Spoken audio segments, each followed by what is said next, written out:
The rate of change of momentum is directly proportional to the applied unbalanced force in the direction. Second law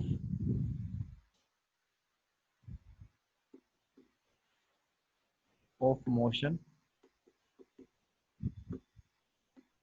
So force is directly proportional to rate of change of momentum with respect to time. mv minus u upon t. So force is directly proportional to the rate of change of momentum with respect to time is known as the second law. ठीक है, तो basically F is directly proportional to mass into acceleration, and what is acceleration? A is equals to final velocity minus initial. तो acceleration की जगह मैंने put कर दिया v minus you upon t. तो एम वी क्या है आपका? मोमेंटम ही तो है. ठीक है, तो ये मोमेंटम है आपका. तो F is directly proportional to M v minus m u upon t. तो ये भी मोमेंटम है, ये भी मोमेंटम है. तो सेकंड लॉ क्या है? The force is directly proportional to rate of change of momentum, final momentum minus initial momentum with respect to time is known as the second law of motion. Right, तो हम इसको क्या करेंगे? F is directly proportional to momentum. ठीक है, इस तरीके से हम इसको लिख सकते हैं. तो F is equal to P into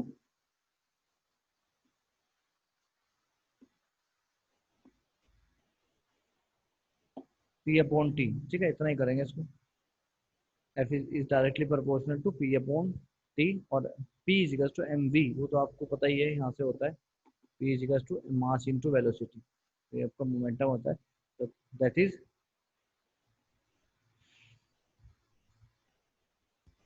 second law. What is F is equal to M A, F mass multiply by A 1 metre square. तो what is force? Force is in newton. तो what is 1 Newton?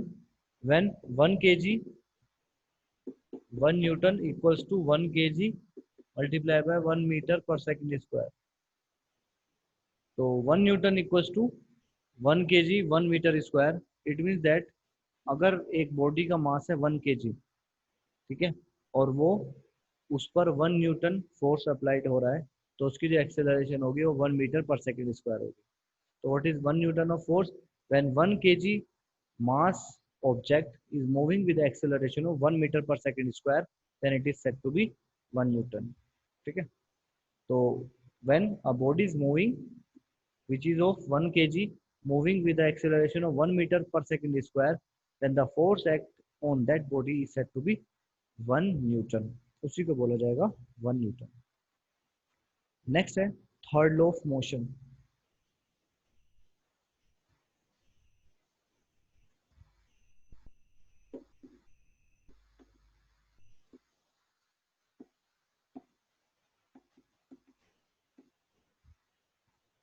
Third law of motion states that to every action there is an equal and opposite reaction. अगर आप कोई भी action करते हैं तो there is an equal and opposite reaction. आप किसी भी ऑब्जेक्ट पर फोर्स अप्लाइड कर रहे हैं, अगर आप किसी भी ऑब्जेक्ट पर फोर्स अप्लाइड कर रहे हैं तो वो ऑब्जेक्ट आपके ऊपर उतना ही फोर्स लगाएगा जितना आपने उस ऑब्जेक्ट के ऊपर लगाया है. ठीक है, तो every action has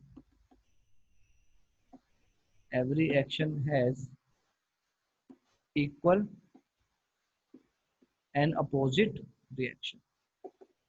opposite reaction. तो जो कोई भी एक्शन हो रहा है उसकी एक रिएक्शन कैसी होगी? अपोजिट होगी. मतलब अगर आप वॉल पर फोर्स लगा रहे हैं तो वॉल भी आपके ऊपर उतना ही फोर्स लगा रहा है. That is the third law. Example है रॉकेट. जब रॉकेट जाता है तो वर्टिकली जाता है रॉकेट. ठीक है, तो उसको वर्टिकली जाना होता है, वेलोसिटी बहुत ज़्यादा अटेन करनी होती है, इस वजह से जो थ्रस्ट होगा उसका वो बहुत ज़्यादा होता है.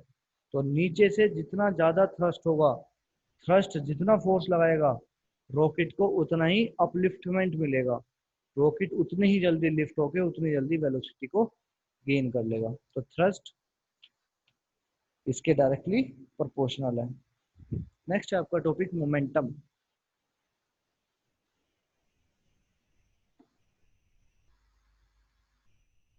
Momentum is denoted by P. Formula: mass into velocity. The product of mass and velocity of an object is said to be momentum of that object. अगर हमारे पास एक ऑब्जेक्ट है और उसका मास है m और वो v वेलोसिटी से मूव कर रहा है, then the momentum will be p. उसका मोमेंटम कितना हो जाएगा? p हो जाएगा. तो what is momentum? The product of mass and velocity of an object is said to be momentum and it is a scalar quantity. ये एक scalar quantity है. स्केलर का मतलब है हम इसको मेजर कर सकते हैं, सिर्फ डायरेक्शन के बारे में कुछ नहीं पता हमें. अगर डायरेक्शन भी हम इसकी पता कर सकते तो हम इसको वेक्टर क्वांटिटी बोल देते.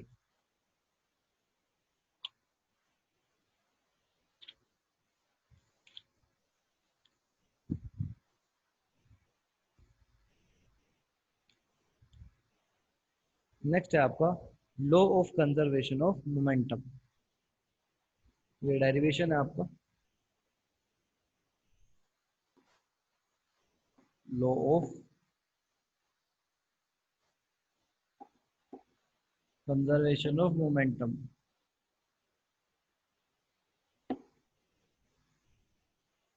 Law of conservation of momentum: when two bodies or more bodies act upon one another, their total momentum remains constant.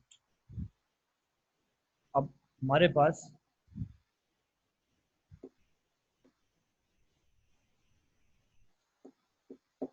एक कार है,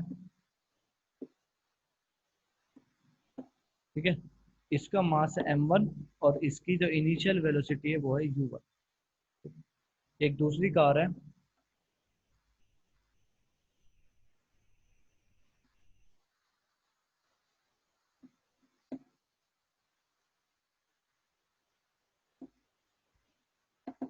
जिसका मास है m2 और इसकी इनिशियल वेलोसिटी है u2 और ये एक ही सेम डायरेक्शन में जा रही है.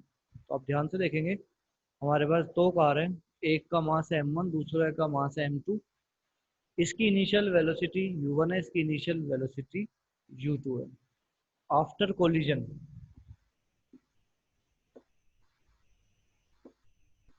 आफ्टर कोलिजन तो जो फर्स्ट कार होगी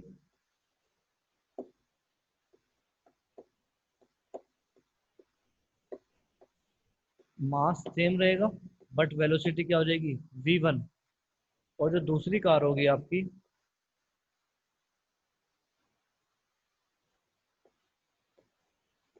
उसका भी मास सेम होगा बट वेलोसिटी हो जाएगी v2. तो ध्यान रखेंगे कोलिजन के से पहले इसका जो मोमेंटम था वो मास इनटू वेलोसिटी था, इसका जो मोमेंटम था मास इनटू वेलोसिटी था, ठीक है. तो इन दोनों का मोमेंटम बिफोर कोलिजन इक्वल होगा इसका मोमेंटम के m1 v1 प्लस m2. तो law of conservation of momentum का मतलब है the momentum before collision is equal to the momentum after collision. पहले दो गाड़ी अलग अलग चल रही थी, इन दोनों का जो टोटल मोमेंटम है वो ये है, मास इंटू वेलोसिटी इसका मोमेंटम, मास इंटू वेलोसिटी इसका मोमेंटम, दोनों का sum. After collision mass into velocity, velocity change हो जाएगी पर मास चेंज नहीं होगा, वेलोसिटी चेंज हो जाएगी, v2 हो जाएगी, वहां पर u1 थी, दोनों का मोमेंटम सेम रहेगा. इसने इसको टक्कर मारी या इसने इसको टक्कर मारी, इस बात से कोई फर्क नहीं पड़ता.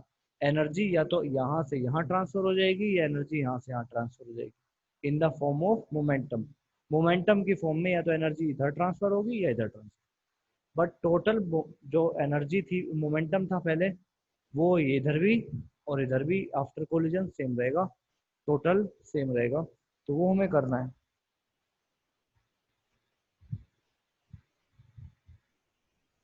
तो final initial momentum is equals to final momentum, ठीक है.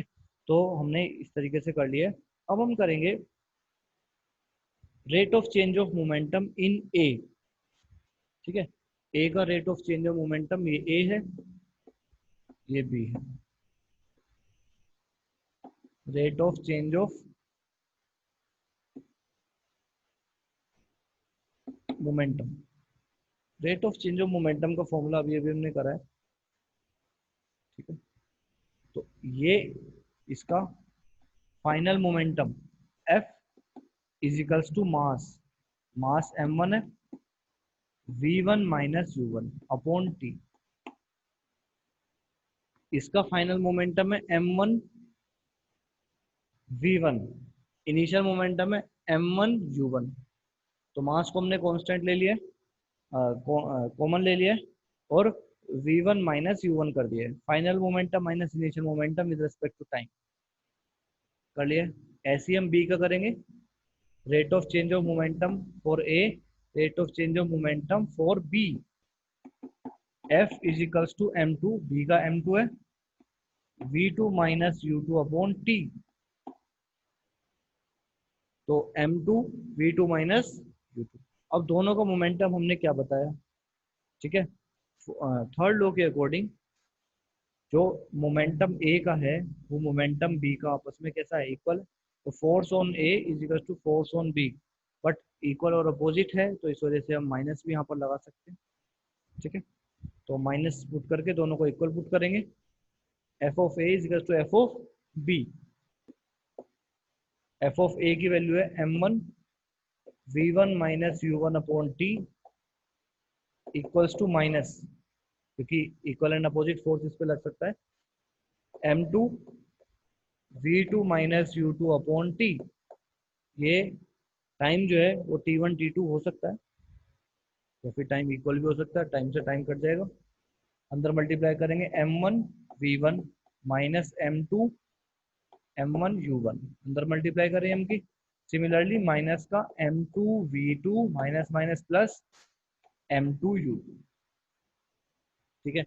तो ये जो माइनस वाला इधर चला जाएगा और ये माइनस वाला इधर आ जाएगा, तो इक्वेशन बनेगी m1 u1 plus m2 v2 is equal to m1 u1 plus m2 u। तो हम देख सकते हैं जो मोमेंटम था टक्कर के बाद वो ये था टोटल मोमेंटम, और टक्कर से पहले ये था। तो after collision momentum is equal to before collision. तो बिफोर कोलिजन हम लेकर यही चले थे, ठीक है, ये हमें प्रूफ करना था। Before collision the sum of the momentum of two car before collision is equal to the sum of the momentum after collision, वही हमने प्रूफ कर दिया।